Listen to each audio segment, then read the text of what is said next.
Bismillahirrahmanirrahim. Assalamualaikum warahmatullahi wabarakatuh. Di sini saya Nurul Izzah dengan NIM 0081 akan membawakan materi mengenai tafsir maudhu'i. Apa itu tafsir maudhu'i? Tafsir maudhu'i sendiri terdiri atas dua kata. Secara etimologi, tafsir berasal dari akar kata al-fasr yang berarti menyingkap dan memperlihatkan makna. Sedangkan maudhu'i berasal dari kata wadho'a yang berarti yang dibicarakan, tema ataupun topik. Maka dapat dipahami bahwa tafsir maudhu'i adalah metode tafsir yang berusaha mencari suatu jawaban Al-Quran mengenai tema tertentu. Sehingga tafsir ini juga diberi nama dengan tafsir tematik atau topikal.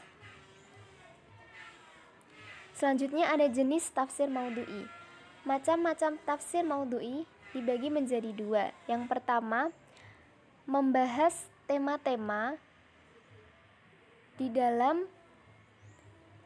satu surah secara lengkap. Misalnya, dalam surat Al-Isra terdapat sejumlah tema, kemudian tema tersebut dikaji.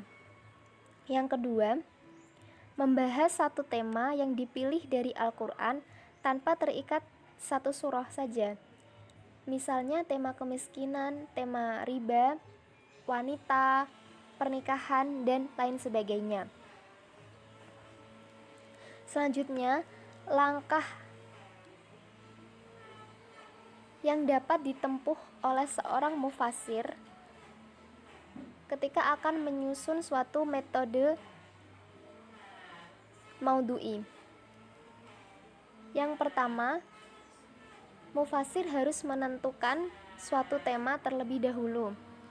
Maka yang selanjutnya, mufassir menghimpun dan menetapkan ayat sesuai topik yang dipilih. Jadi, mufassir akan mengumpulkan ayat-ayat di dalam Al-Quran yang bersangkutan dengan topik yang dipilih. Yang selanjutnya adalah merangkai urutan ayat berdasarkan masa turunnya. Ayat-ayat yang sudah dihimpun maka diurutkan dari yang masa turunnya paling lama atau yang paling dekat. Yang selanjutnya, menganalisis kesamaan, kompromi atau banding ayat. Setelah menghimpun dan mengurutkan ayat, maka ayat-ayat tersebut dianalisis kesamaannya menurut latar belakang, budaya, maupun aspek-aspek yang lainnya. Lalu yang selanjutnya menyusun pembahasan dalam suatu kerangka.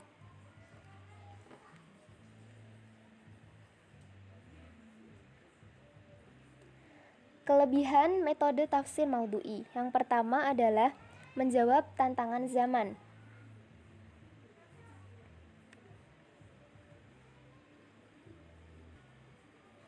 Ketika permasalahan di dalam kehidupan selalu tumbuh dan berkembang, maka metode maudhu'i ini sebagai upaya untuk menjawab tantangan tersebut dan diupayakan bisa menyelesaikan permasalahan yang dihadapi.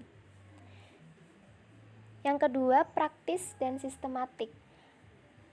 Karena metode tematik ini disusun secara praktis dan sistematis dalam usaha memecahkan permasalahan yang timbul berdasarkan tema-tema yang dibutuhkan.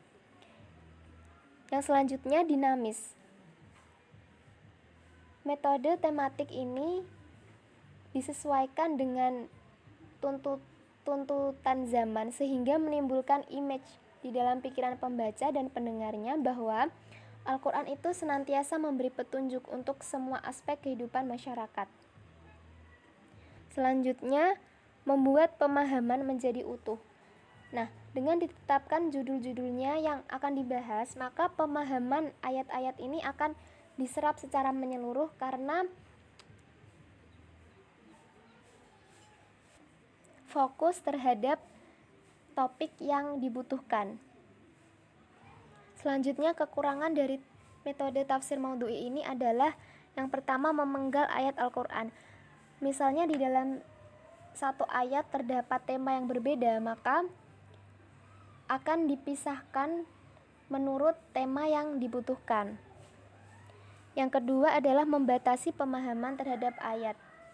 Karena metode tafsir maudhu'i ini terfokus pada tema-tema tertentu saja, maka mufasir terpaksa terikat dengan judul tersebut. Yang selanjutnya adalah urgensi penggunaan metode tafsir maudhu'i. Karena metode tafsir maudhu'i ini dapat diandalkan untuk menjawab permasalahan sesuai dengan sebab atau maksud turunnya suatu ayat. Maka metode ini dinilai lebih praktis dibandingkan dengan metode yang lain. Lalu ada tokoh dari tafsir maudhu'i ini adalah Al-Syatibi, yang merupakan tokoh pertama yang mempelopori tafsir metode maudhu'i dengan manhaj at-tafsir al-maudhu'i lil Qur'anul Karim. Dan yang selanjutnya Muhammad Abduh, yaitu pemikir Islam dari Mesir dengan tafsir Al-Manar. Dan Mahmud Shaltut, yang beliau adalah Syekh Al-Azhar yang pernah menjabat sebagai Rektor Fakultas Usuluddin pada tahun 1960 di Al-Azhar, Kairo, Mesir. Yang selanjutnya ada contoh kitab tafsir maudhu'i, yaitu